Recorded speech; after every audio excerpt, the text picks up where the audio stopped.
Coffee time, coffee time, coffee time. What's good, people? Hope this video catch you in the best mood. You know what I'm saying? I need everybody to give me a second while I drop the link.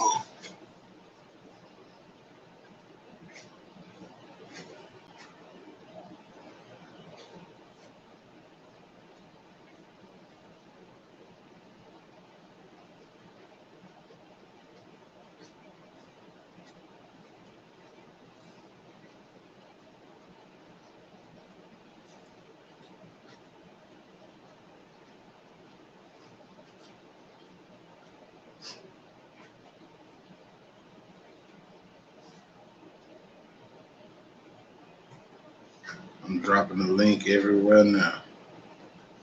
Be patient.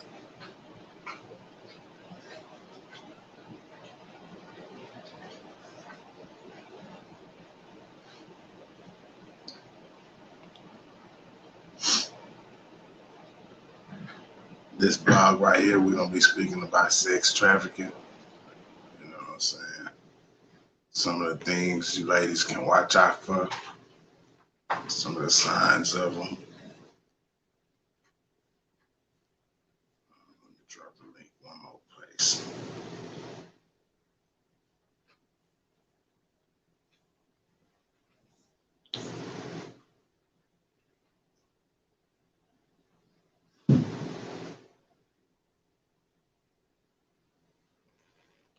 All right, I got the link placed all over. You know what I'm saying? You want to be a guest, you want to come up, you want to speak about this, you can hit the link and I'll bring you up as a guest. But yeah, it's at an all-time high. And you know, the reason I came with this video because the more women that you can save and, you know, have, maybe they had a knowledge of, you know, watching their surroundings like we speak on. Maybe they had a knowledge of, you know, if somebody just trying to get them like that. Because when you get to dealing with this type of stuff, it's all different kind of tricks they doing now. It was some saying on the news the other day that they can put something on your door handle, and once you touch it, boom. You know what I'm saying? Yeah, it's getting crazy out here for real. You say, well, how can we stay safe smoke? My thing, sure, what I would say is just like you wear the mask when you got to, wear you some gloves.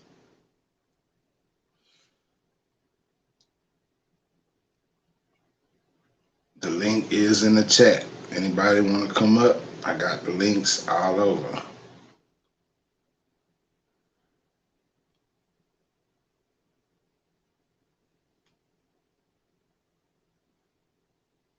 Oh yeah, it's there.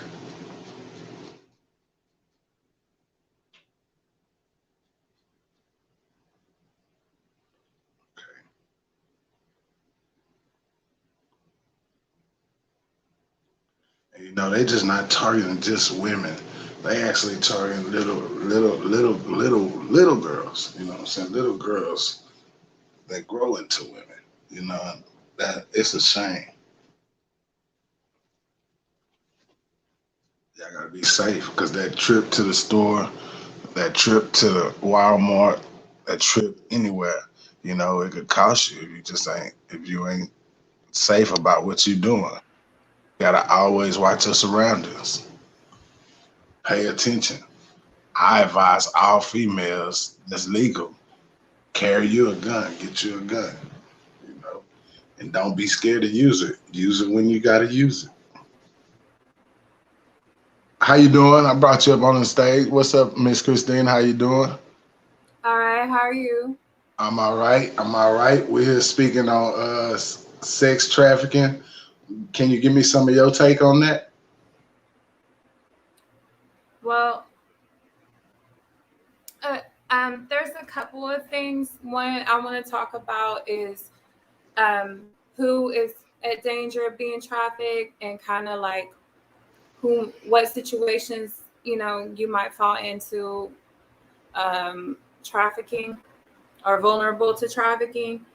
And then the other thing is that I want to start off with is that one of the reasons why trafficking is so hard to prosecute, and one of the reasons why people be so vulnerable to trafficking, is because of the way that some of our laws work and the way that police officers, or I should say, police forces go after certain people.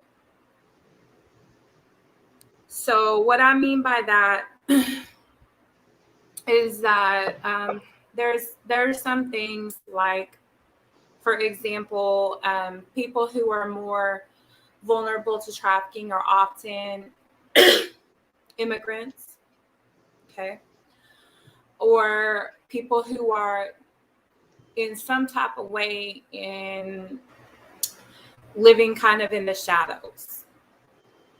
So they may not be on the up and up. They might be someone who's doing drugs.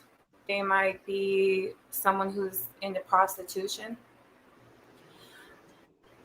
People who are hanging out with people who have a criminal record, or I'm sorry, not a criminal record, like say illicit activities in general. Okay. Now it could happen to anyone, but when it does happen to someone who is involved in something that's not totally legit, then it makes it harder to prosecute. Give you an example. If someone's on probation and they get into a fight, okay, how likely are they to call the law and report that they've been in a fight? They're probably not as likely to report that because maybe their PO officer is going to blame them. Maybe they shouldn't have been where they were. They shouldn't have been hanging out with the people that they were with. Maybe they were out past curfew. Like, it just all really depends. But if there's something that somebody's worried about that they could be prosecuted for, it's less likely that they're even going to report a crime to begin with. Whether they're a victim or whether it's somebody who witnessed it or something that they saw happen to their friend, they're probably not going to speak to the laws for obvious reasons. They don't trust the law, right? And that's one of the biggest reasons why people who are immigrants are often trafficked, because they're afraid to report it. They're afraid that they're going to, even like coming forward as the victim, that they're going to be sent back to their country, or like maybe they overstay their visa, maybe they just don't have papers to begin with, which is why the immigrant communities in Houston are some of the worst for trafficking in the whole country. And another issue about that, there are studies that show in countries or in places where, like Nevada, where they have legalized prostitution, where if it's legal, then it actually brings down the rate of trafficking. And I'm not a fan of prostitution. I'm not a fan of sex work, but it happens. Okay, it's gonna happen regardless. What happens whenever it's legalized is it becomes highly regulated. If you think of what happened whenever they legalized weed, for example. Thank you, Tanisha Miller, for sharing the video. Go ahead.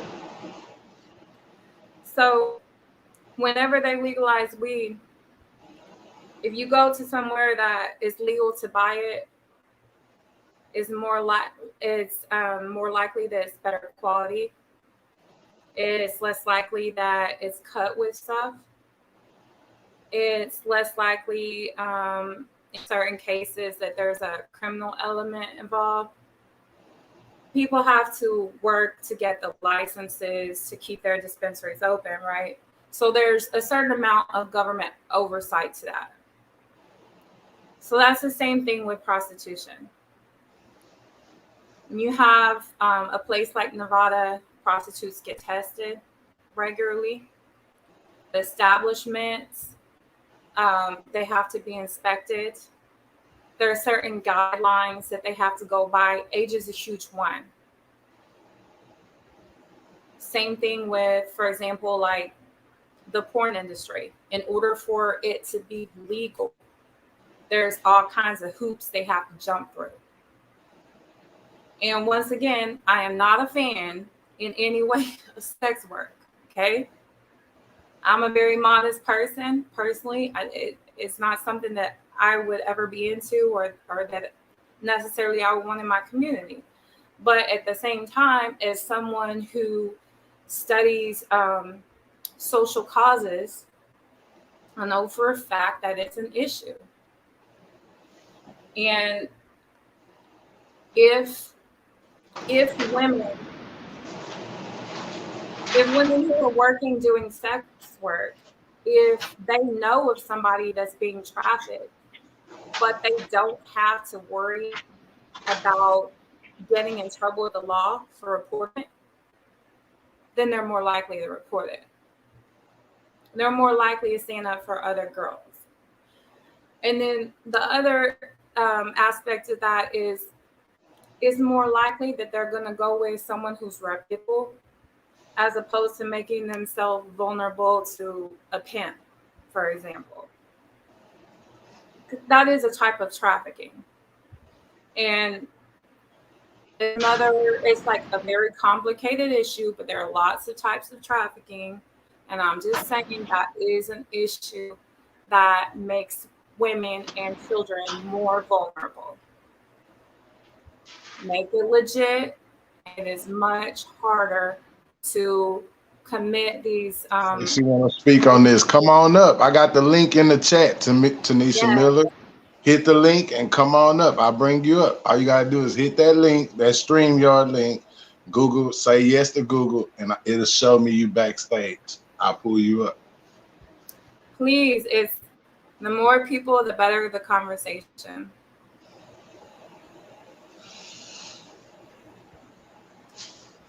You can continue. Okay. So yeah, that's one of the issues, you know. But once again, there's all different kinds of trafficking. Nobody is safe. I was recently watching a story about a white girl who was trafficked, who was like perfect family, perfect kid in school, super popular in the cheerleading, in all the extracurricular programs, honor student, you know, the whole works. Mm-hmm. Her parents never had any trouble from her, but somehow she ended up falling into contact with this one dude who they're not sure how that they even met, but most likely there was some kind of like romantic involvement there or intimate involvement. And then he ended up getting her into sex work, and then he ended up trafficking her. So the girl ended up moving off to another state. She ended up working for a couple of different pimps, and they both end up being convicted of trafficking her. And then all of a sudden she disappears. But the family was just really shocked because it was a good family and she hadn't been raised that way. She didn't know people who were living that lifestyle. Just a chance encounter with this one person, and that guy was able to manipulate her. And then once he reeled her in, you know, with money and clothes and like a fat lifestyle and kind of exciting. You know, he was able to put her into a life of crime and ended up trafficking her. All right, how you doing? How you Welcome to the doing? I'm live. Welcome sorry. to I the was in live. Welcome to the live. somewhere on my camera. Somewhere on my It's all camera right good. now. But It's I all want to good. speak. I want to speak on that. We had went by. Me and my homegirl had went viral. It was a video where we showed. It was a young girl. We was on Bissonnet riding, and her kids was in the car with us. And they was like, "Mama, that look like a little girl. That look like a little girl that goes to school with us." And so they was telling that to my friend. So we turned the car around and we got out, and they was filming because she did look like a little girl. And so we was asking her how old she was. She started cussing us out. She was like, I'm 21. I'm 21. And I asked her to let me see her ID. So she pulled out a paper ID. And I was like, I don't know if that's real or not, but I said, while she was cussing us out, I said, if this is someone's child, let us know. Because I'm letting you know that she's on Bissonnet because she looked young to us. Well, anyway, come to find out, as it went viral, her sister is actually an advocate in the city, speaking on sex trafficking and stuff. Well, she had met a boy, and she was talking to him on the phone, and and he had bribed her like he was her boyfriend and he got her out, and she had been gone for a year or two. I think a year or two. And this was Houston was her third city she was at. And he would let her call home. He let her call home twice within the time she was gone to say, yeah, I'm okay. And she'll hang up. But they end up, when it went viral, they end up getting her back to the house. So you have to watch out for that too with younger girls, and like people, they're actually preying on people. You know what I'm saying? Yeah. Yes, I hear you. Thanks, Greg Myers. Appreciate you. So it is true. It is sex trafficking is real. They do it different ways. You know what I'm saying? They portray to act like, they get the trust of girls that's probably runaways or just get the trust. She would act at this girl wasn't even a runaway. She used to have a home, but he act like she was a boyfriend. So you know what I'm saying? And he tricked her and took her out of town. And what he would do was, like I said, make her call home and say, yeah, I'm okay, and hang up. You know what I'm saying? So when it's done like that, the police really can't do nothing because it's not like a runaway. You know what I'm saying? Yep. That's very true. So you have to be careful and watch your children's phone and watch who they're talking to. You know what I'm saying? As a parent. Yep. True stuff. Okay. Yep. That's real. But I'm glad y'all speaking up on that. That's firm. I'm glad you brought that story forward. Because it's some girls that don't make it out of it. They get got. And yes, I stayed off of Bissonnet in Collingham Park, and it used to be girls that like dead bodies over there. You know what I'm saying? Yeah. And the news didn't even cover that. I'm familiar. The news don't even cover that. They had covered one girl. She was part of Horseman. She had something with Horseman. She used to work with them. She had a tattoo. That's how they was able to find her. But it's a lot of them that's not even covered. You know what I'm saying? That's crazy.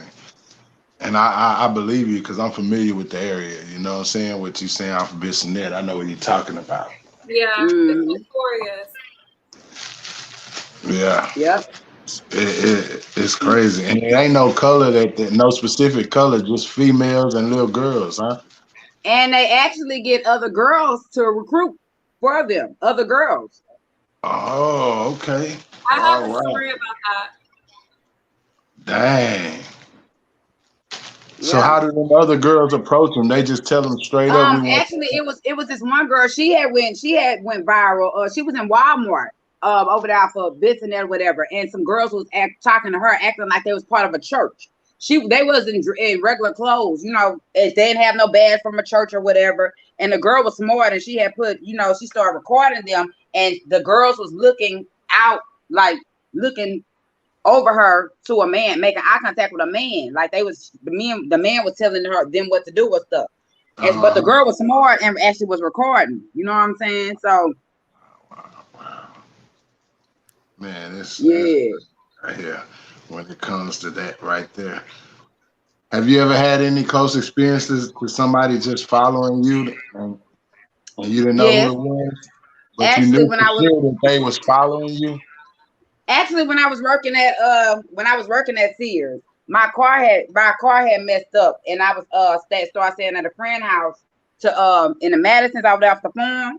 And I would actually I told them I was gonna come in early, start coming in early instead of the shift that I come in because I thought that was safer. But I was worried. I was thinking about more of the men that pick up women. You know what I'm saying? That I was thinking about that prospect. But it was a pimp who was actually messing with me. He had started following me and stuff, and was like, "Nah, you lame, you'll be like you because you got a job. I'm break you and all that." But you know, I'm kind of stiff. You know what I'm saying? I wasn't having that. Yeah. So, Yeah. You know, I know how to stand my ground. You know what I'm saying? But it's girls who don't. You know what I'm saying? So it's real out here. Yeah, you gotta watch who you trust too. Exactly. Basically, if they get a female probably in a predicament where they don't have nowhere to stay at the time. 'Cause I actually talked to a girl and she was saying that she had got kicked out of her a house and she was staying with someone and they had and she didn't have nowhere to go, basically, no money or whatever. She actually ran into the wrong person, as you were saying, and that's how she ended up getting into that. You know what I'm saying? Bam. That's gotta be. Go ahead. That's one of the main ways that they get children, or anyone who is under 18. Runaways. I heard they got stuff that they can put on the handle of a car. Not to cut you off, but I heard they have stuff that you can put on the handle of a car, and if a female touches, she'll pass out. They was talking about that the other day on the news. Yeah. Wow. You gotta watch your hand now. You gotta watch that part. They're always coming up with new ways. I mean, They're coming up with new ways. They stay coming up with new ways. Yep. You know, most people. Be careful. Pray for protection. Don't get loved ones and watch yourself as well. Yeah. They be saying a white van for the longest, but it could be a car. So be on. Exactly. Be watching. You know what I'm saying? They try to catch you off guard. Yeah, I think that's crazy when a stronger man forcibly take a female. You know, that's some weak stuff. And they actually do get a lot of women. They get girls. It's one of the main ways that they get children. It happened to a relative of mine that she had someone befriend her who was like a family acquaintance. And that girl was with an older man. And basically that girl did different things to prove that she was loyal, to make herself seem like she was like a down ass chick, a really good friend. They were best friends. And she increasingly isolated her from her other friends and from her family. And then so she was getting more and more control. Well, in the reality, the girl was acting on behalf of her man. And he was telling the girl what to do. He monitored everything that girl did. Wow. He would provide money. They started enticing them with, takeout food, clothes, whatever it is. They whining and dining that child. And how many of our children are living in poverty or single parent homes, or they might be disabled and they think it's love. They think they're showing love to them. Yeah. And these people are predators, so they can smell that. They take advantage of that. It's like blood in the water for sharks. Exactly.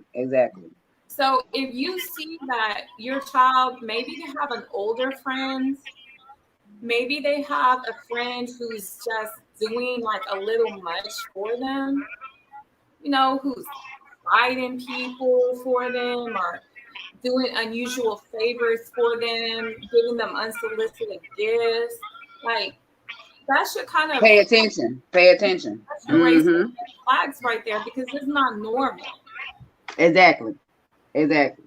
And they do like to dress them. They'll use these girls even just to groom that child. They start, telling them to wear makeup, telling them to take sexy pics. Yeah, Make yeah, yeah. out into basically a product that they can use for sex or to sell for sex. Yeah, they looking at it as a dollar sign. You know what I'm saying? Mm-hmm. That's greed. That's greed. That's greed. Looking at a dollar sign, not looking at they don't care. But it's up to the family members and to actually prep these girls, and talk to them and tell them to be aware of that. And they need to have that in school.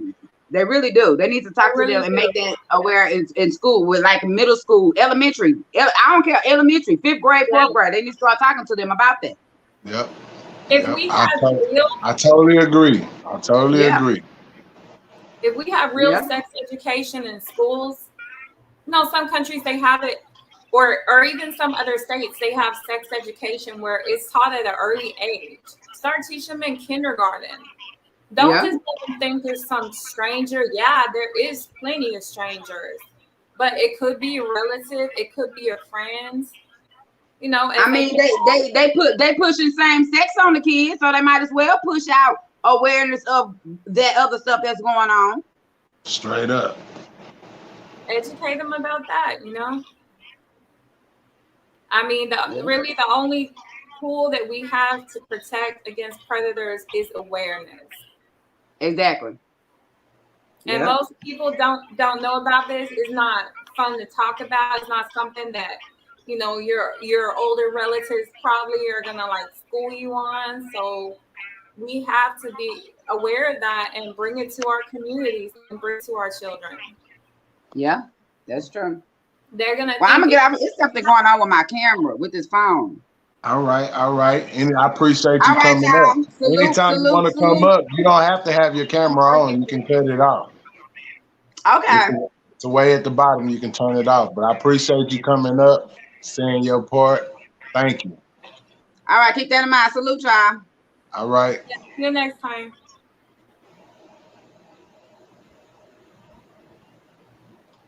You can continue, Miss Christina. Well, I mean, I'm glad that she said what she had to say because, she gave several different examples of the tactics that these people use. Mm-hmm. You can't just go out there with a stereotype in your head, like, this is all like some people think it's kind of a race thing, or some people think, just certain ways, like, oh, it's never going to happen to me or my child or my relative, and it's just absolutely not true. Yeah, don't think never. I mean, I was just telling them, don't think never, because the moment you think never, there it goes. Don't think it can't happen to you. Always keep your guard up. No matter where you at, what you're doing, always watch people. Pay attention. Don't get caught off guard all on your phone, texting and all of that old bullcorn. Watch. You can text later. You know what I'm saying? So many people, they got that problem. They'll get that phone and just, they'll be in that phone. It's times to watch when you're out there. When you're in your safe comfort zone, then you can be in your phone. Go ahead, Miss Christine. Finish talking. I gotta take this call. And even on that, what you just said, I mean, there's lots of times when people are selling something off of Facebook, or they could be an ad on Craigslist. It could be for a job position. You really never know. It could be for a date even. But is somebody trying to lure women out or lure children out? And then once they do, they're going to try and make them into a victim. A lot of these crimes are getting easier and easier with social media and with the technology, because they don't necessarily even have to make physical contact with somebody to start trafficking them. They can start building bonds and connections with girls and women online. Yeah. And they actually grow to trust these people. Yes, these people will put time into their game. This is not a short con in most of the cases. They really invest some time getting these people to trust it because they need to have a certain amount of cooperation from the victim. This is one of the reasons why it's so hard to get trafficking victims out of that lifestyle, is because those people know how to get power over their victims. And it is 100% mental at the beginning. Once they reel them in, they might deprive them of sleep, food. They might give them drugs. Drugs is a big one.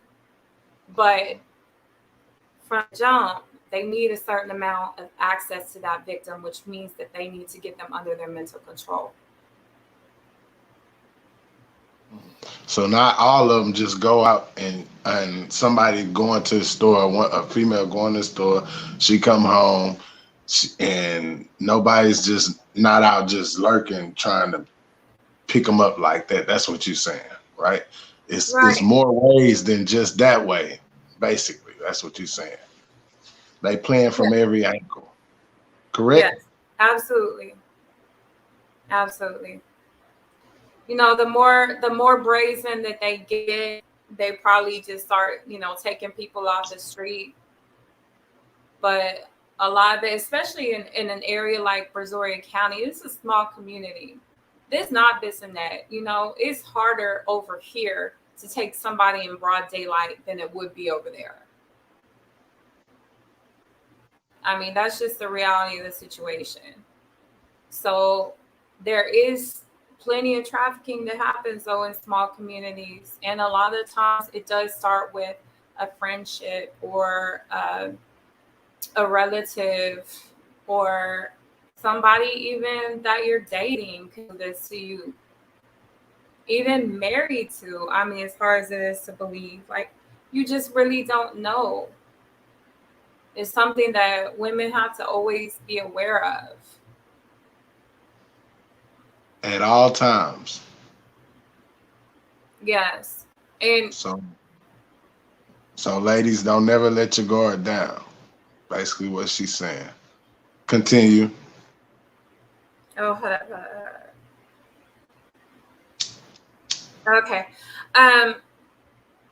One of the things that can make it difficult for people to report child trafficking or even to get them prosecuted is that people think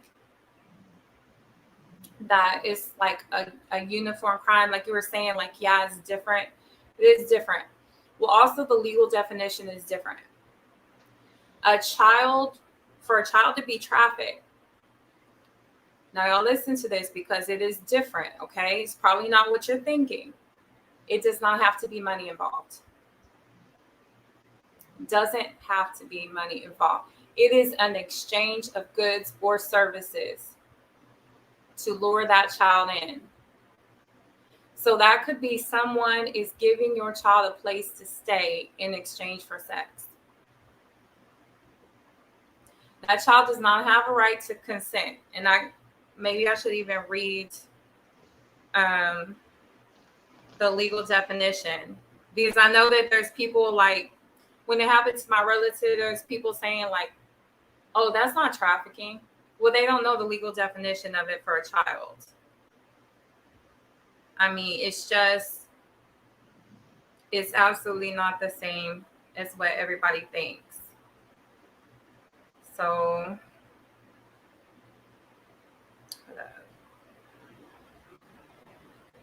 I'm gonna have to pull it up. I lost it on my phone. Take your time. But I mean, we've all heard of parties or like kids hanging out, and maybe there's an older person that's providing drugs and alcohol, and they go to getting the girl high, getting her messed up, and then they start having sex with her. So at a certain point, that can be trafficking.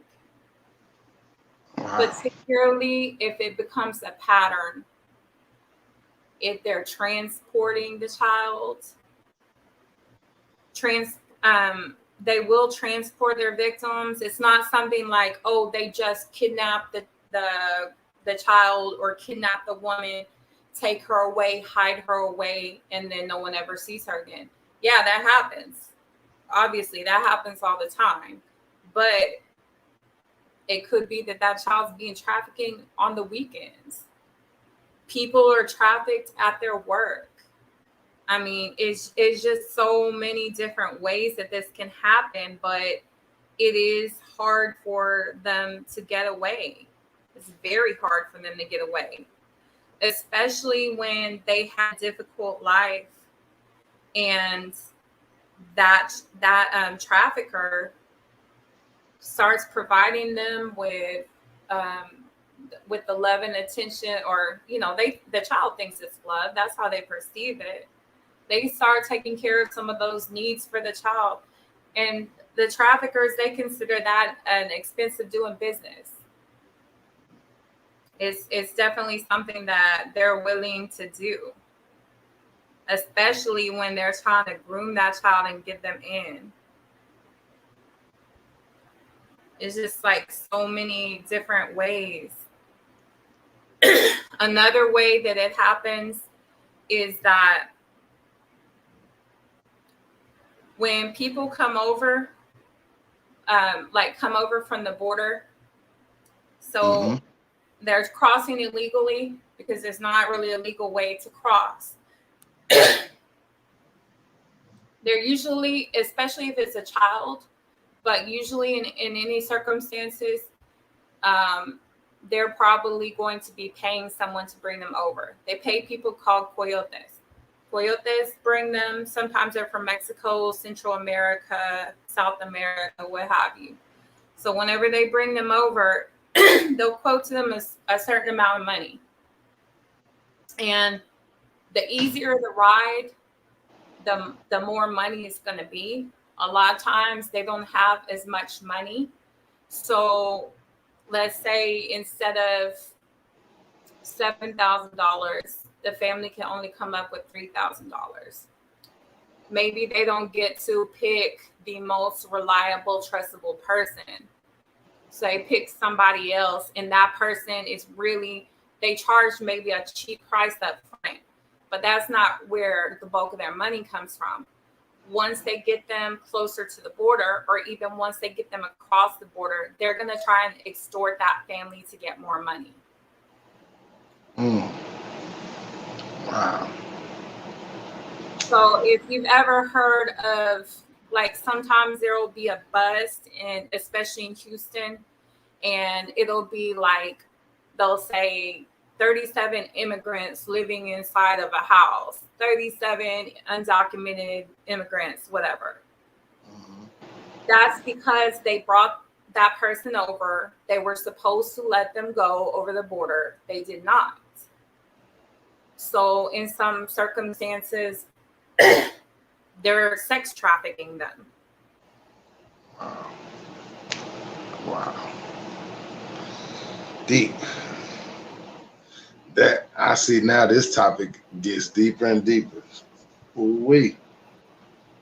It's a very big issue. It's like so many different ways that they will get these women and children. It might be somebody is stuck in jail and they need a bond. Their family can't pay the bonds. They don't have someone to sign for them, whatever. Maybe an inmate says, well, I know somebody that could help them out.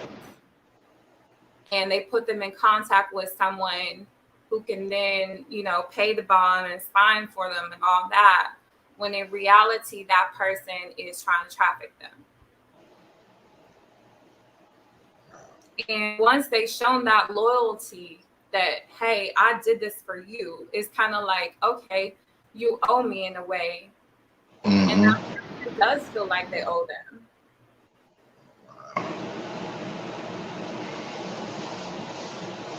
Wow. That's all I can say. So this is what I'm talking about when I say that certain laws make it easier to for people to be exploited and taken advantage of and become victims of a crime. People sitting up inside of a jail because they can't pay $3,000 bonds or whatever. That's making them more vulnerable. Especially they're locked up sometimes with career criminals and stuff. Yeah, it can make you vulnerable. 3,000 is 3,000. In that type of situation, you find out who there for you and who not. If you don't got it to get yourself out, you got to depend on somebody else getting you out. We all know how that can go. So with them coming forward and up front with the money, they're producing it. Like, yeah, you could trust me. I got you. I'm going to get you out. Right? Yes, that's exactly what they do. And then that person thinking, oh, I got a friend for life.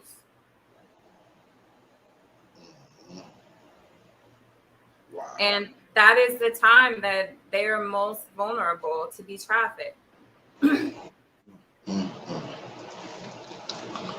Wow. There should be a whole lot of people up here that wanted to speak on this part right here because this is deep, I see. You know?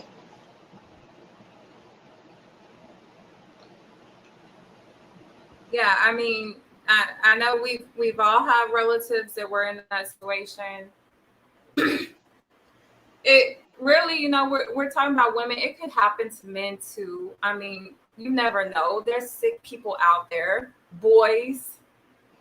Just because you got boys, like, you still got to keep your eye out. These people are sick. You never know what they do. I understand that. Keep you some protection with you, something to react with. Don't talk to strangers. Don't let them walk up on you. I hate letting a stranger walk up on me. Like, don't walk up on me. You don't know me. Don't walk toward me because I'm going to think something funny. I just hate that part because of how it is today. You can't trust nobody. You don't know their motive. See what I'm saying? You don't know that motive. Without knowing them person motive. No. Yeah. I remember one time I was in Angleton at the HEB, and there was this chick that kept coming up, and like I just saw her. There was just something about the way that she was kind of lurking about us. It didn't seem like she really had a purpose. She wasn't there doing the same thing that everybody else was doing. Everybody else was there either shopping or getting into their vehicle. But she clearly was like just hanging about. And then she had her focus on me and my children. And she kept trying to speak to me. When people try and speak to me like this, I don't know, and it's in a parking lot, I will not speak to them. I will tell them to go away, to leave me alone, whatever I have to say to them. And my children call me out. They're like, Mommy, why are you so mean? That lady was just trying to speak. That lady had no reason to speak to us. And I mean, in this case, I'm pretty sure the lady was either homeless or a drug addict or whatever. But she just as easy could have been a respectable looking female, a nice looking female. And she could have been trying to us in for somebody else. You just really never know. You have to stay on alert. So there's when I'm going from the store or whatever business door to my car, I always have my phone and my keys. Like, my phone is right there ready for me to grab out my purse. And then I have my keys already in my hand. like the key already out, ready for me to stick in the door. And as soon as we get to the car, I get in there expediently. I'm not like playing no games in no parking lot, because that is a very easy time to be taken. And one thing that you will see around here more and more, especially towards holidays or busy shopping days, is that there will be men. It's usually men. Every now and then there'll be like a female in the mix too, but they usually work in twos. And you'll see them going up to people in the parking lot. A lot of times they'll have a little loaf, looks like banana bread, and they'll say that they're taking donations for a church, or it could be a recovery program, some kind of a nonprofit. This is what they always say. They can't say that they're selling, because then that would mean that they would have to have a vendor's license. So this is why they say they're taking donations. And they have that little banana bread to make it look like it's legit.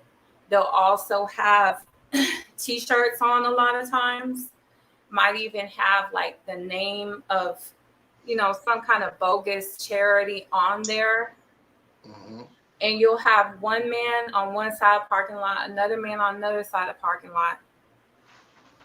And if you notice, these people always target women.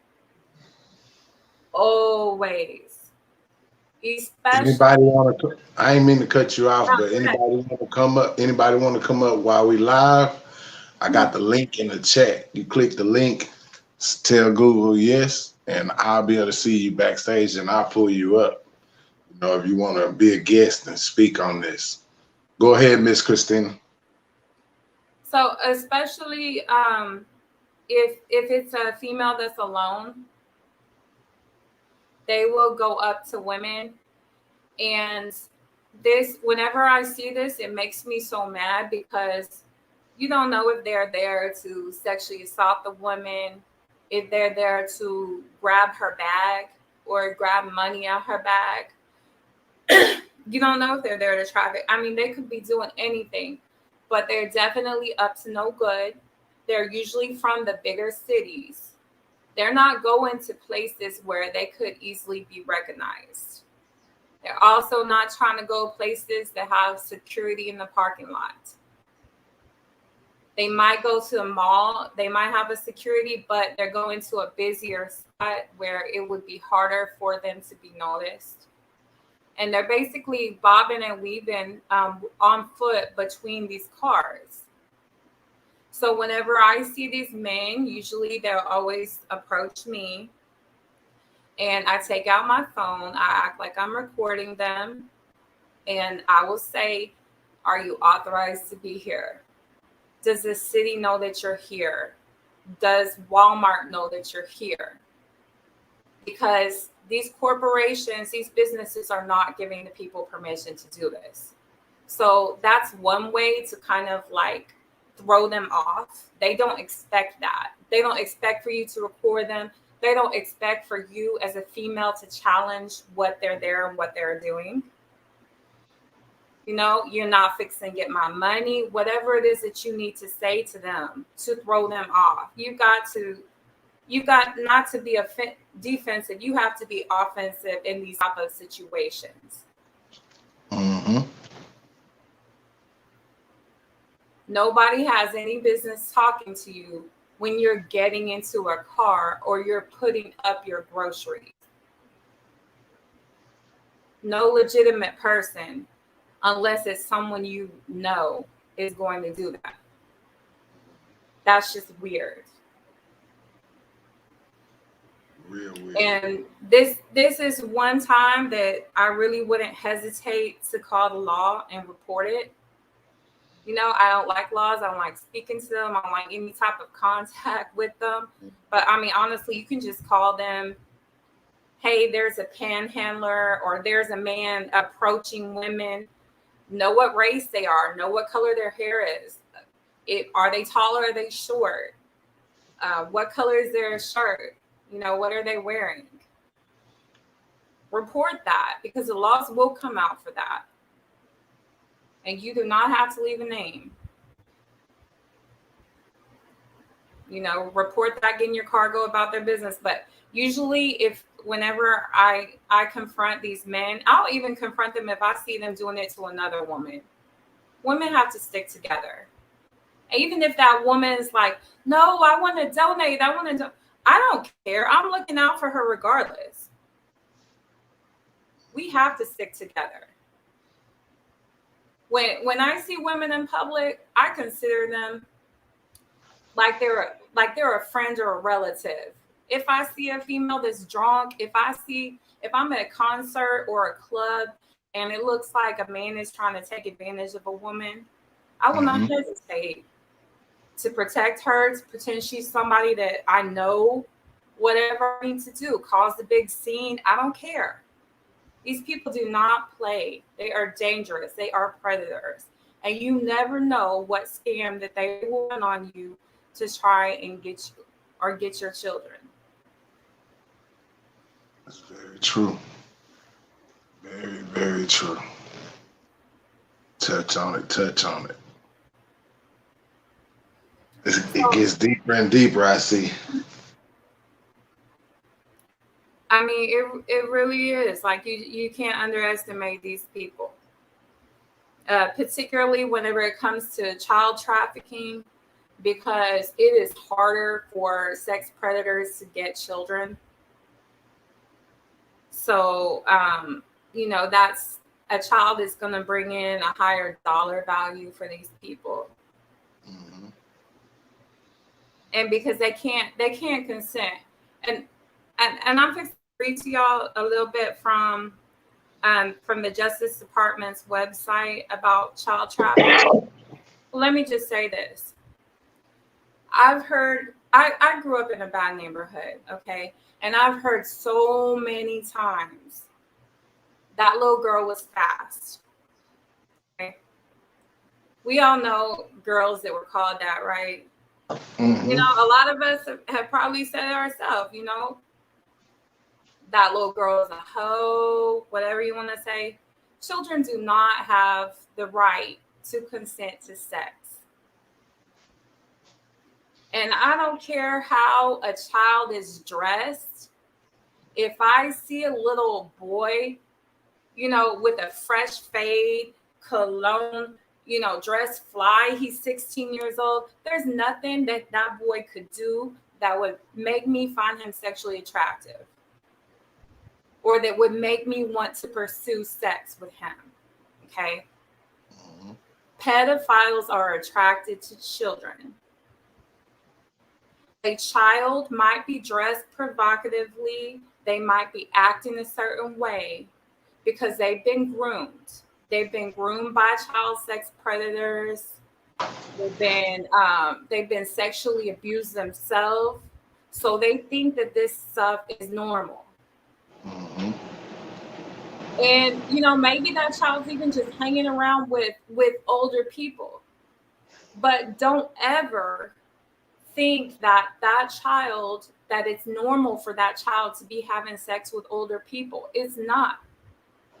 It's not. And most likely it could be a child trafficking situation. So don't turn a blind eye to that. Don't, you know, if you see if you see a relative or somebody, you know, messing with like a 13, 14-year-old, 15-year-old girl, like, come on, what are you doing?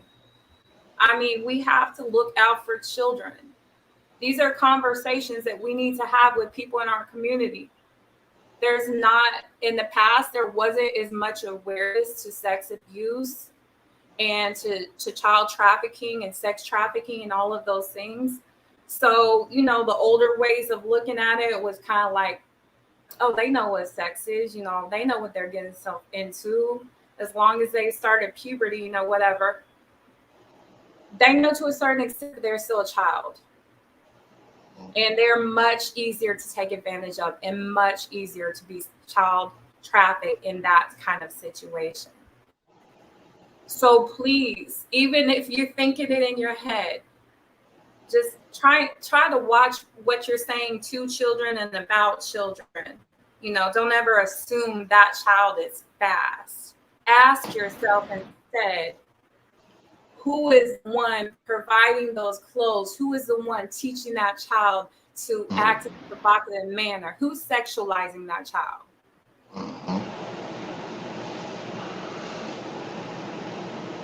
So I have the child sex trafficking pulled up, and this is kind of some of their frequent methods, and we've already talked about some of this, but just to sum it up, they frequently fall prey to traffickers who lure them in with food, clothes, attention, friendship, love, and supposedly a safe place to sleep. They cultivate a relationship with that child and build a sense of trust. Then they will begin engaging that child in prostitution. So this is where I've heard girls say, oh yeah, that dude offered me $100 to sleep with me or whatever. You know, they might go to a party. There's some older people there. They come back from the party. They start getting messages or, you know, I don't think a lot of this is done by phone anymore, but they start getting contact and like attention from older men. And those girls are feeling that because those men know how to make a female feel good, how to make a female feel wanted. So they start showering them with attention. You know, I'll buy you this, I'll do that. They're trying to lure them in. And once they get them, they will traffic them. And it's not something usually that they do all in one day. It can happen in one day, but a lot of times it's gradual. Particularly if it's somebody that's harder to get. If it's somebody on the street, like a homeless person who doesn't really have anybody, you know, that person is a lot easier to snatch up off the street. But if it's a child from a good home, you know, a smart child, I mean, somebody that's not the typical victim, you know, they're really going to be using these other tactics like psychological abuse, manipulation, physical abuse at a certain point. But at first, they're going to be what's called love bombing that child. They're going to try and develop a bond really quick. And they will do that by overwhelming the child with a bunch of love and affection and things to make that child feel good before they start committing their crimes against the child.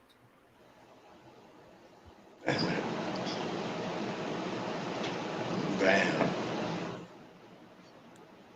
I mean, know who your children are talking to. No, they've got a phone at all times. That makes it very easy for these people to access your children. Whether it's a personal contact who's contacting them, or it could be off of Instagram, Facebook. Most of them, yeah, that's what I was going to say. Most of them are online. You know what I'm saying? They online contacting them. The ones that reach back and talk to them the ones they test. You know, it's just you got to know who you talking with. Don't think just because it's somebody on the internet and he holds a good conversation or she holds a good conversation that you know them or you know that person, because all along you don't know that person. You know what I'm saying? Don't put yourself out there to be so vulnerable. You know, don't do that. That's a no-no. They play off your weakness. You know, people play off your weakness. If they see it's a weakness, they're going to play off of it. They know that's how to come at you. They're going to use it, you know. If they see your social media to see you just broke up, they're going to use that. You know what I'm saying? Like, you just got to know the plays that people run and watch for them. That's all I can say right there on that. Back on you, Ms. Christine. They're more likely to do it on certain apps, I think, than others too. like for example, WhatsApp is really popular in Latin America. So Mexicans, Central Americans use it all the time because they can call people in other countries. So it's like a cheap way to communicate. Not as much in the US. The only time that I've ever used it in the US is to communicate with my sisters in Mexico. And that's just because they use it. I actually had to download it. But I used to work in with refugee children. Mm-hmm. And we would get a lot of kids who had been trafficked, and they would use WhatsApp a lot. They use it a lot because one of the things with the reasons why they like WhatsApp is because it can look like they're located in one location, but they're not in that location. It looks like they're in one country or one state. They're not there. Oh, okay. And I know a lot of dudes probably, because look, I be getting friend requests sometimes, and I go see who are the mutual friends because it's a chick that has a fake pic, clearly like those are straight off of Instagram, or sometimes like, I hate to call y'all out, but some of my friends actually will have girls that they're friends with who have pics of like porn models. Like those are porn stars. And you think that she just sent you a friend request because she's into you. Maybe you have like a chance of getting her, and she's a famous porn star.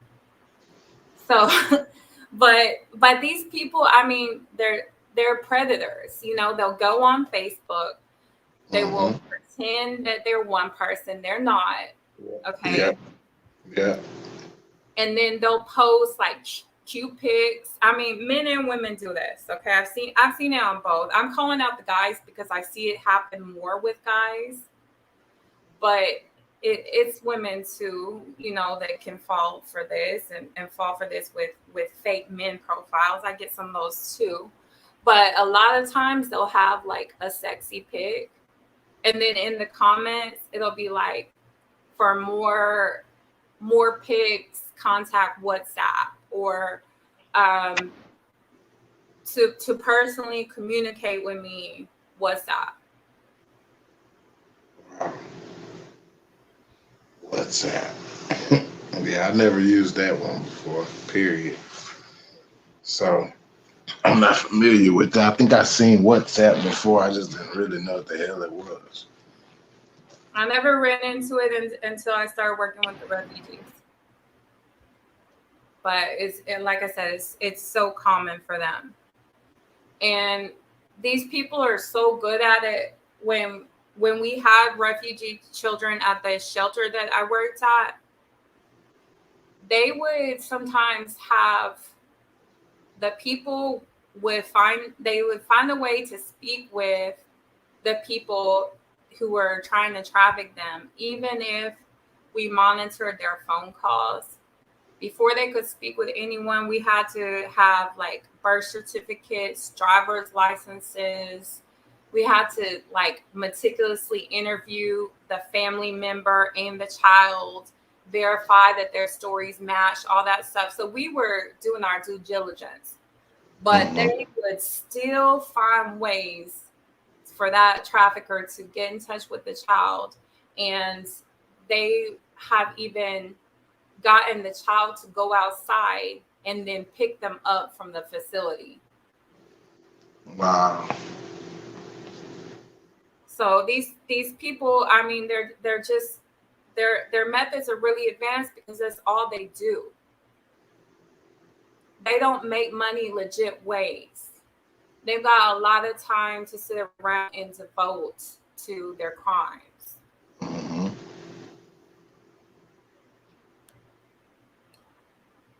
And a lot of times people will even, let's say they go to the pen and they're there for a really long time. While they're there, maybe they meet some other people. And, it's like a bigger organization.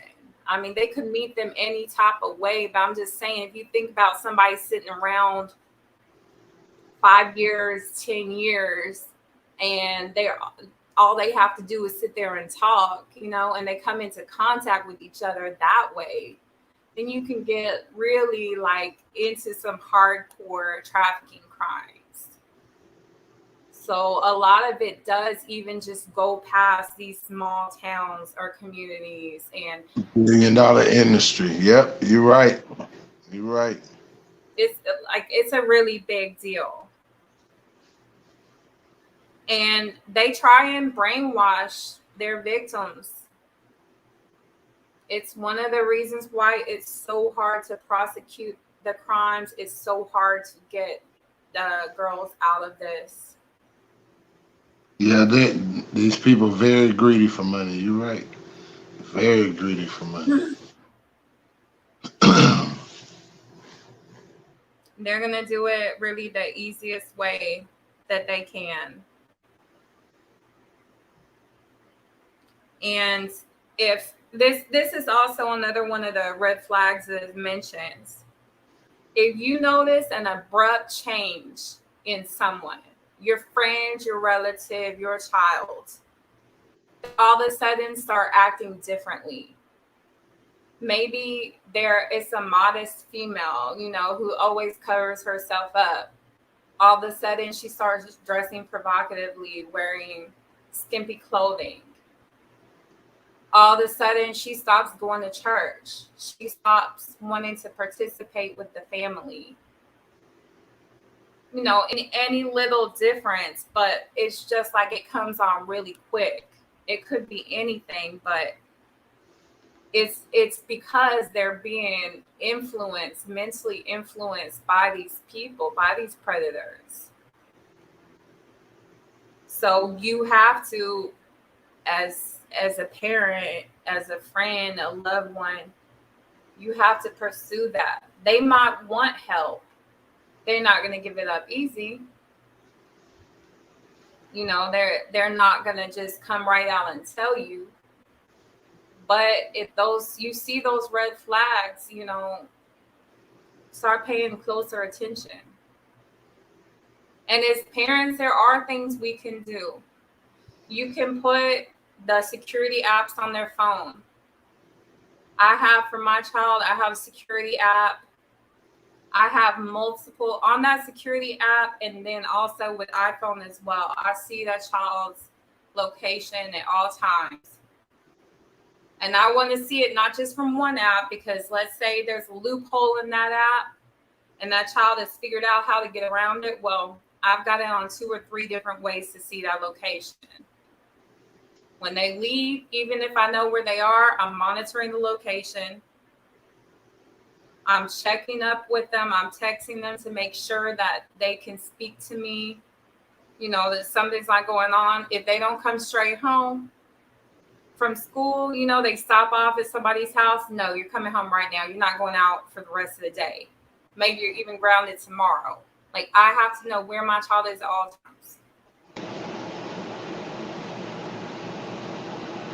Makes plenty of sense to me. I mean, the things that's going on in this world. You never know. And with one of the things that the app can do is it tells you what they're Googling.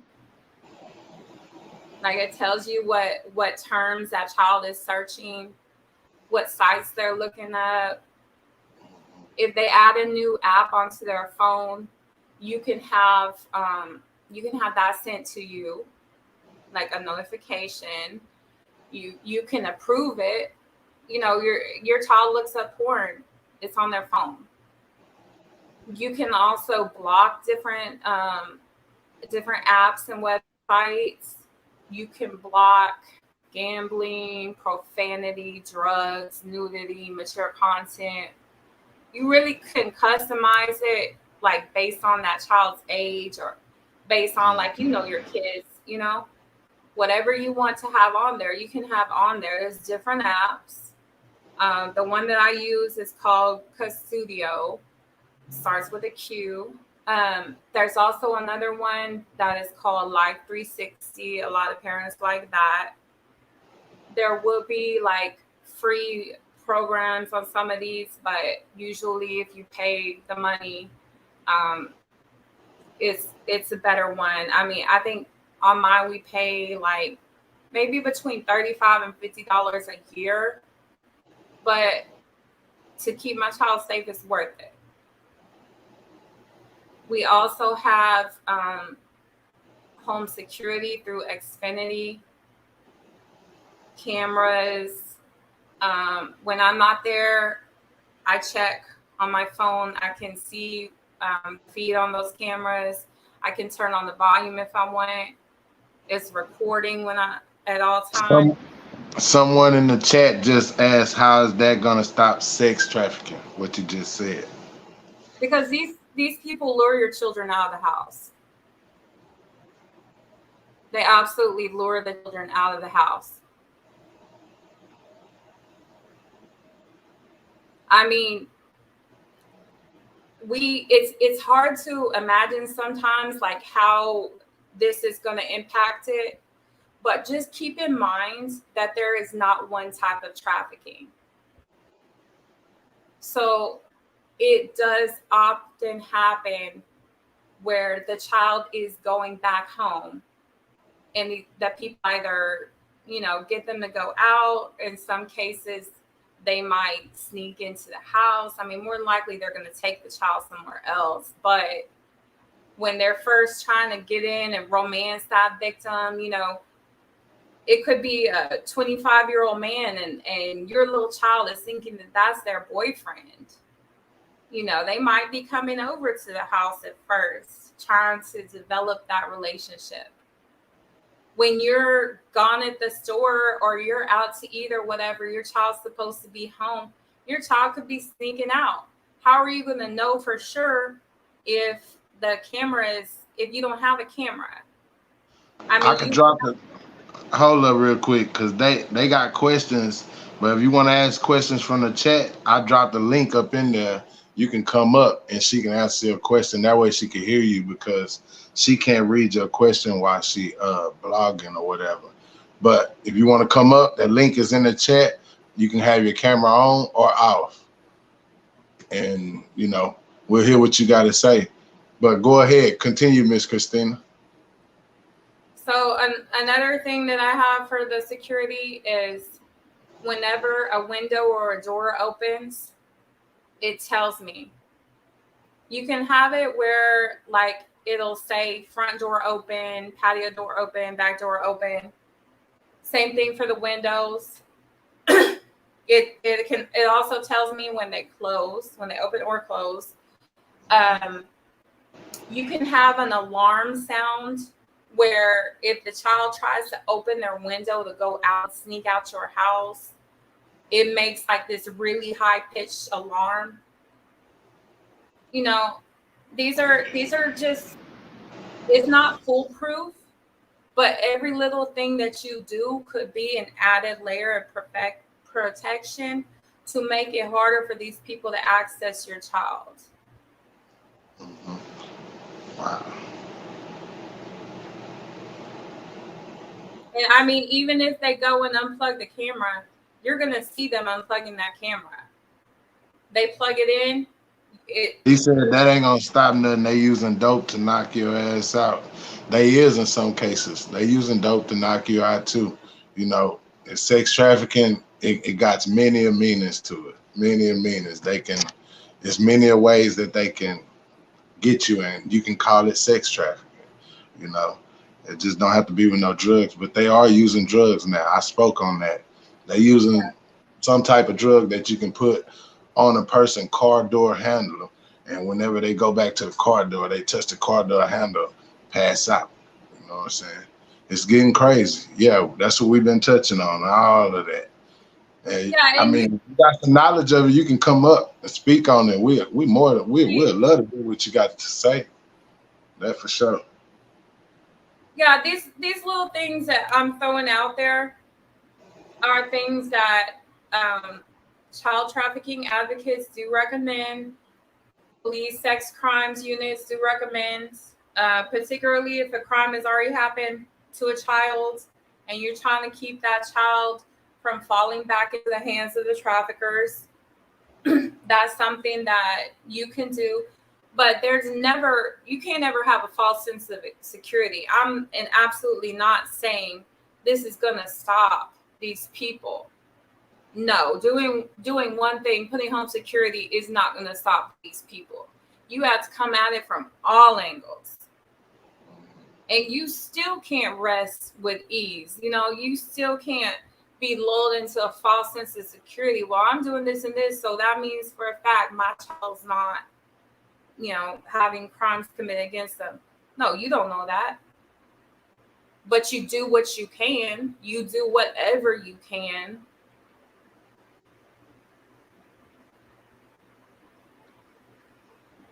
And I guess they decided not to come up because I put the link in the chat. You know what I'm saying? I put it in there. I guess they decided not to come up. Maybe you was, you had a point. You had a point. Maybe they just thought we was talking as sex trafficking as a person that waiting to knock you out with some drugs and take you off or whatever, which it happens that way too, but not all the times. Sometimes they grow relationships, you know what I'm saying? They pray over these people, photos, social media, whatever. If you're giving this weirdo conversation and he come for you in a way, that's the most for me, a man, but for a lady and a man coming for her, it's like, ooh wee, I can only imagine, like in the time that y'all do have to go places by yourself, you know what I'm saying? Y'all do be by yourself. And these people don't care. They gonna go out. If they want you, they coming after you, right? Yeah, I mean, if they want you, they're gonna go for you. And one thing that you need to consider is women or children, they're gonna fetch different prices for any of them. Some of the victims are harder to get, but they're gonna bring in more money. I can't read. It said something in the comment. Hold up. I don't usually pay attention to the comments, but today for some reason I am. The professional say camera is just a Dieter's demise. Cameras? I don't know. I don't understand that. I would like you to come up and talk about it. Share with all of us. You can put something in the chat, but coming up and saying it, it means a little bit more. Are they talking about like the fact that people take pictures of themselves and post them or send them to people? No, they didn't say. Oh, he said, hold on. He probably is gonna come up. I don't know. I'm just here to give my input on that on the topic. I feel that. Yeah, I feel like women they're more vulnerable, and it's like these weirdos, they go after y'all. They go after y'all. Whether it's one or two of you together, it's crazy. And that people think it happen one way and it happens multiple ways. They got multiple plots. You know what I'm saying? They got multiple plots when they want you. You could be pretty in their eyes, beautiful, worth a lot of money. Watch these weirdos. That's all we saying out here. That's all we saying. Go ahead, Miss Christina. They will even sometimes go after multiple girls at one time. Like, they don't always just have one target victim. Maybe they meet some girls at a party, or maybe they you know, like in the example where I was talking about what happened to my relative. So through the one girl, they were getting access to other girls, but they were at any given time trying to bring in like 4 or 5 different girls. So they throwing it all out like casting a wide net, and then seeing if it was only 1 or 2 girls that they brought in. You know, they weren't going to get everyone, but they were going to get as many as they could.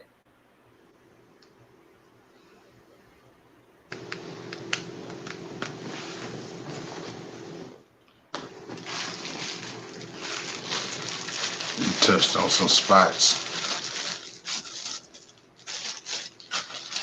You know, with these teenagers or whatever, and they closing them in, or well, somebody coming up. Let me see who this is.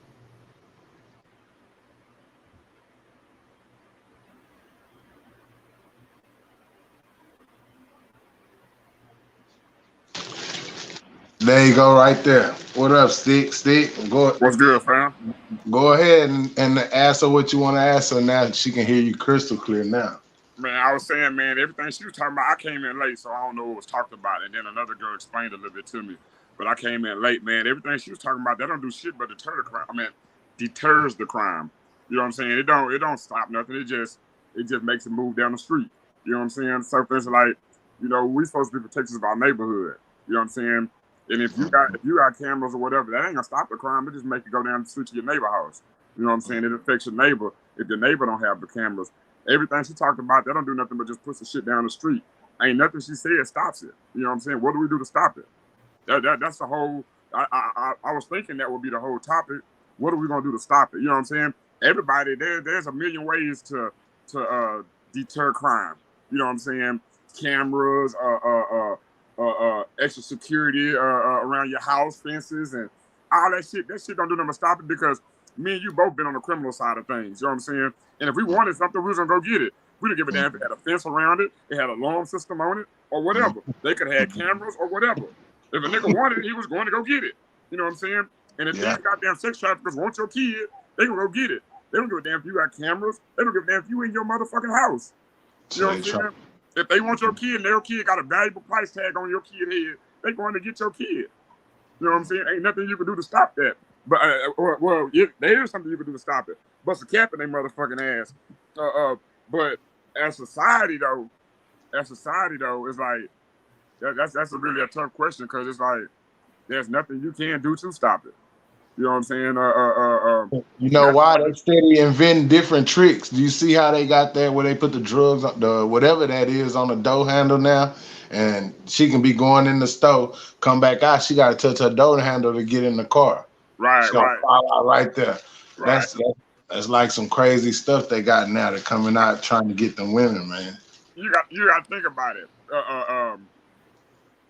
We don't like sex trafficking like some people don't like drugs. You feel me? Yeah. And they've been trying to stop niggas from selling drugs since they put them in our neighborhoods. You feel me? You know what I'm saying? And they can't stop it because that's a nigga way of making money in the projects. You know what I'm saying? In the third world countries, man, sex trafficking is like bringing a kid over there, like bringing a kilo across the goddamn line. You see what I'm saying? Bringing a kid over is like bringing a kilo across. So, you know, the money in it, anything that has to do with a lot of money and it's illegal, man, it's gonna be hard to stop it. You know what I'm saying? It's gonna be hard to stop it. Anything where people can make a lot of money in it and it's illegal, it's gonna be very hard to stop it. They couldn't even stop it. They couldn't even stop the sale of alcohol. That's why they made it legal. They couldn't stop the sale of marijuana. That's why they make it illegal. You know what I'm saying? It's a lot of things that the reason they're making it legal because they like, man, the shit really ain't hurting nobody. It's just like alcohol. You know what I'm saying? Might as well make it legal and make all money off of it. That's what the government think about shit. But you know what I'm saying? Like y'all say, man, it's a strong topic, but shit, it's gonna be hard to stop. Me personally, I think that, man, you really can't do nothing about it but pray on it. To tell you the truth. We weren't actually trying to stop it. We was just trying to bring it to the awareness of females what to look out for when they out by themselves, or you know, watch. But always that's watch kind of hard to judge though. because kind of hard to judge though, because especially with let me use my words right. Let me use my words right.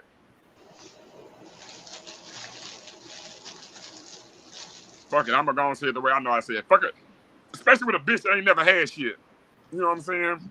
A bitch that ain't never had shit, because what it is that like if I'm a sex trafficker, right? Say for instance, I'm a sex trafficker. What I'm gonna do is I'm gonna look for bitches that ain't never had shit. Only thing you gotta do is take them out and show them a good time. Show them a good time, and then tell them, hey man, let's go to Miami and get your ass done. Right now, you can tell 95% of the bitches around Brazoria County, let's go to Miami and get your ass done, and they ask to be over there across the water selling pussy. Any Rico Suave can come do that. You know what I'm saying? Only thing I do is put some jewelry in his mouth and put a gold chain around his neck, talk kind of fly. He could be ugly than a motherfucker. He could be bow-legged, buck-toothed, with a goddamn eye in the middle of his motherfucking forehead. You know what I'm saying? He flashed a few dollars in front of these hoes' faces and tell them, man, come on, let me take you to Miami and show you a good time. Let me take you to Miami and show you a good time. Most of them like that too. They like when you say good time. They gone. Wanna know why? Because they level of how to put it? They level of intelligence ain't there. Confidence. Their level of confidence is so low. Intelligence too. Yeah, their level of confidence is so low to where anything anybody say to them, they can grab them. You know what I'm saying? That's why I tell a lot of men, man, if you got a daughter, man, you have to tell your daughter you love her. You have to tell your daughter she's beautiful. Because if you don't tell her you love her, she's beautiful, the first motherfucker that come up to her and tell her she's beautiful and he love her, he gonna blow her head up. He gonna blow her head up, plain and simple.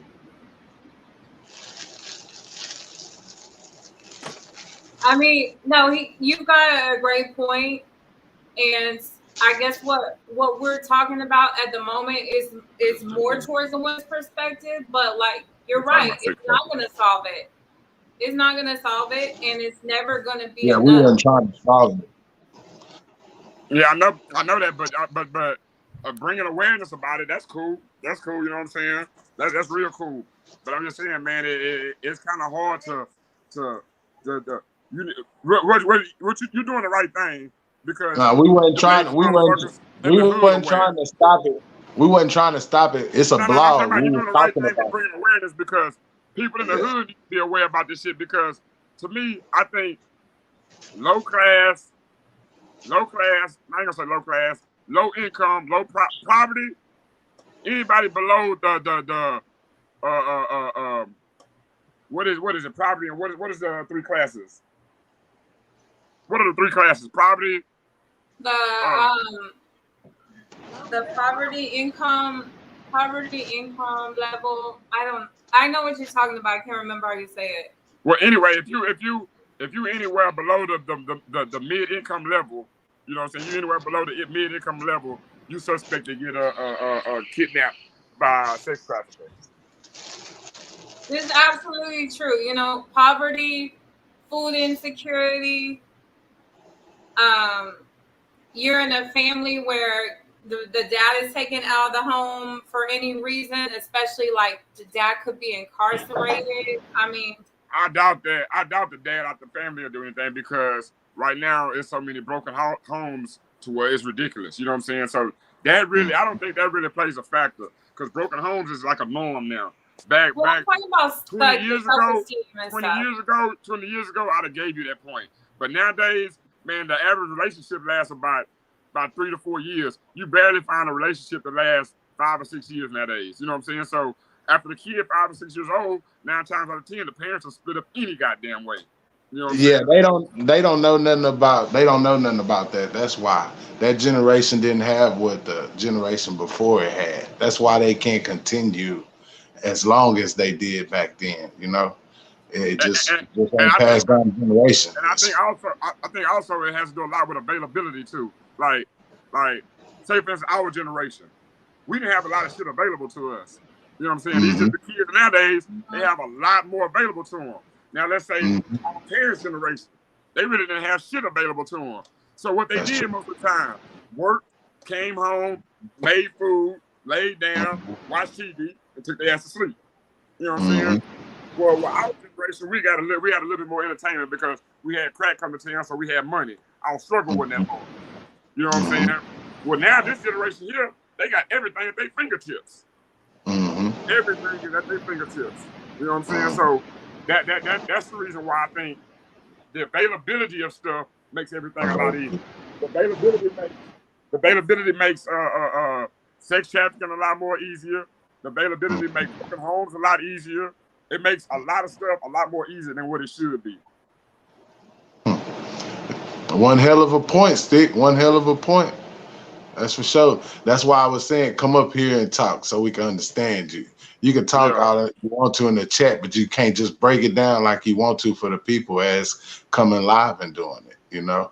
And it makes a lot of sense. So I appreciate that coming on up here, putting your opinion out there on it. You know? Man, I always fuck with your lives, man. Every time I see one of your lives, I stop by and fuck with you. That's real there, you know. Some of them females, they need to hear what you said. Some of the males maybe need to hear it, you know. I just appreciate you coming up and speaking on it. No doubt, man. Fuck with me. All right, that's a bet. Holla. All right. You have really good points, you know. He really did. And I mean, that's why it's good that we all contribute to the conversation. We need a variety of perspectives. There's like so many issues with this.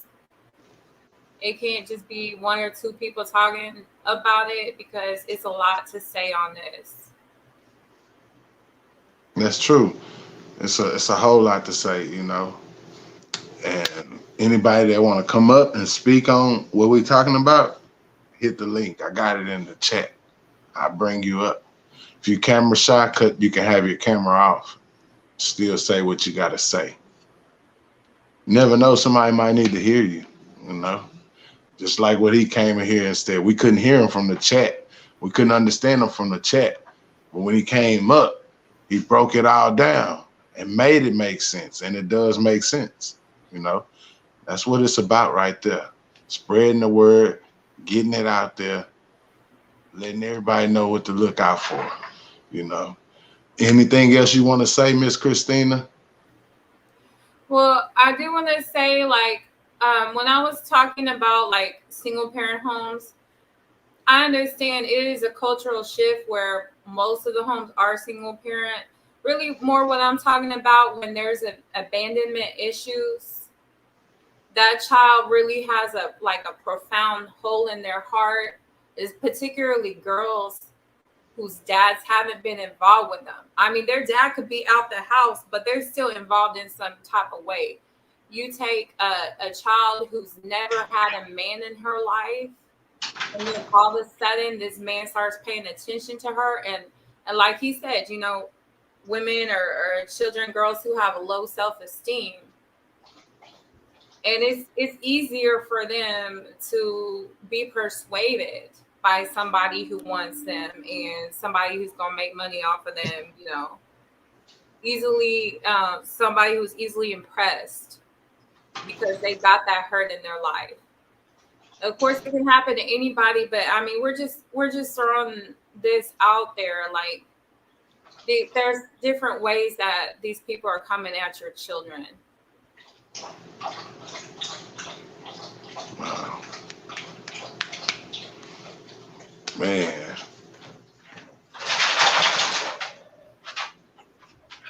And one thing that you can do if you suspect that your child or someone that you know, or even somebody that you saw has been trafficked, I wouldn't just bring that to a local level. I mean, you can, if it's something that you're going to do where you feel like you need to report that to law enforcement, yeah, you can report it to law enforcement, you know, at the city level or whatever.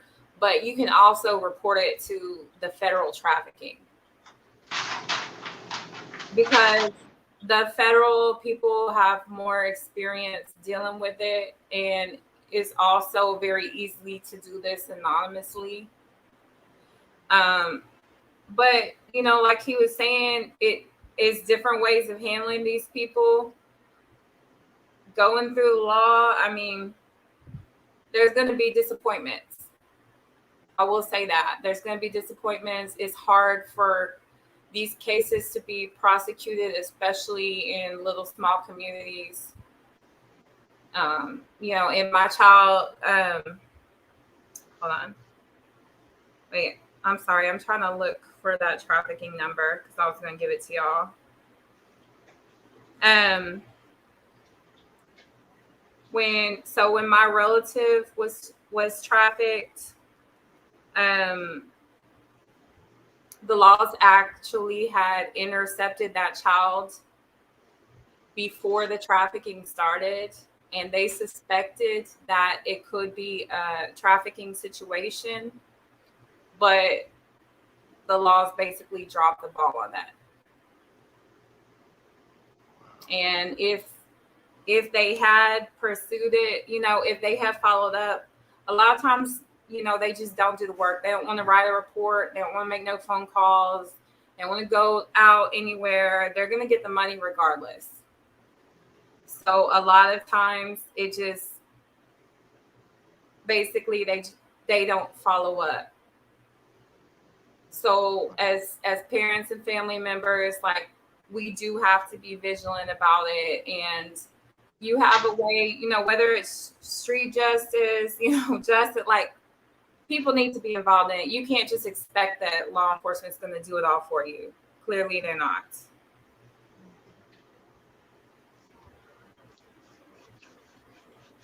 I totally understand that. And there are advocate organizations. Most of them are out of the bigger cities. There are 2 different advocacy programs that are out of Houston.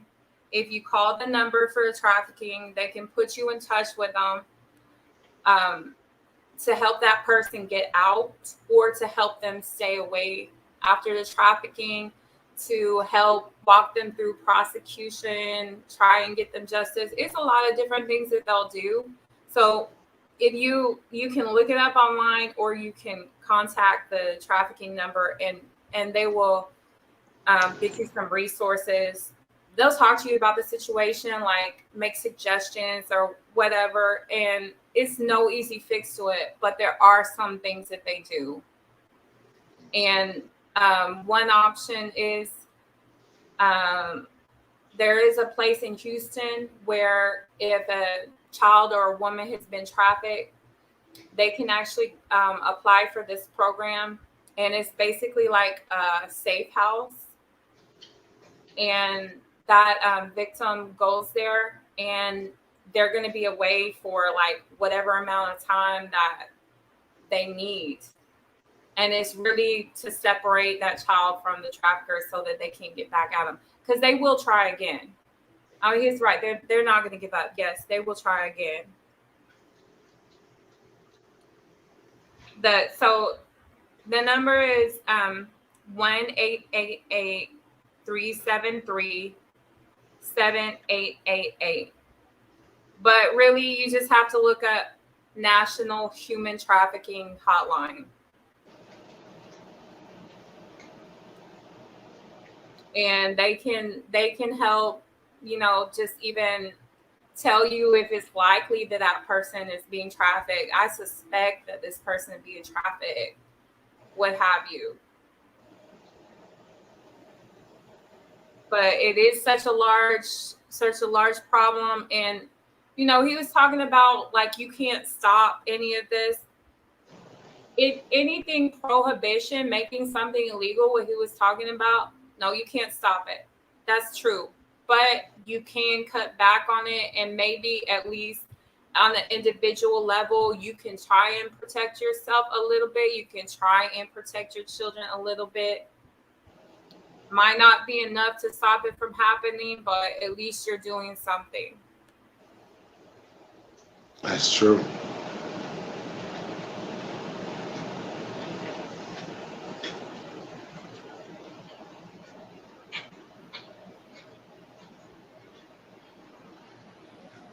Just sharing. I'm sorry, go ahead. No, go ahead. Go ahead. was going to mention that if your child has been trafficked or been sexually abused, there are some different organizations that will help locally. One of them is called BACA, which is Bikers Against Child Abuse. And they're a nonprofit organization that's a bunch of like professionals, teachers, counselors, former law enforcement. Some of them survive child sex abuse. Some of them are just people who are against it, who are really passionate about it. And what they'll do is they'll gather some information over the phone. If you've been referred to them, like you've been referred to them because your child was a victim or your relative was a victim. And whenever the case does go to prosecution, they will show up at the trial and they will sit there in, the area where they have like the audience, I guess, the people who are watching the trial, right? So they'll go and they'll sit up in there, and they're these big old bikers with like, chains or jackets, like whatever. They're kind of scary looking. And they sit up there, and by the time that they get there, they've already established some type of relationship with your child. They've already been working with your child, like to build trust and build their self-esteem up a little bit and prepare them for trial. And so once they get up there, like they're just basically moral support for the child, because the people being accused do have the right to face their victim or face their accuser. And so these children, a lot of times they're scared or intimidated to testify. And those people are there, just to make them feel a little bit safer. Once again, not a solution, right? But it's different ways to help people get through these circumstances. Wow. This has been a real touchy subject. I had a lot of subjects on my coffee times, but this one, out of all of them, this is the one that it's real touchy.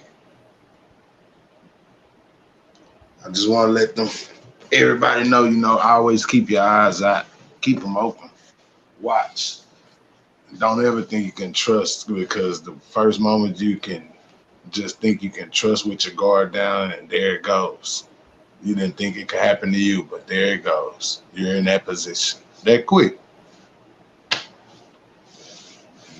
That quick. So I thank you, Miss Christina, for tuning in, bringing the Coffee Time Live to them.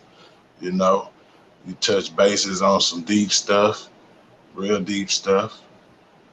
And I appreciate you coming up on the live. Thank you for having me, and thanks for bringing awareness to this. You got a forum, so you might as well use it just to get people to think about it. Straight up. So until next time, this is going to conclude our coffee time. We'll be back soon. I'm out.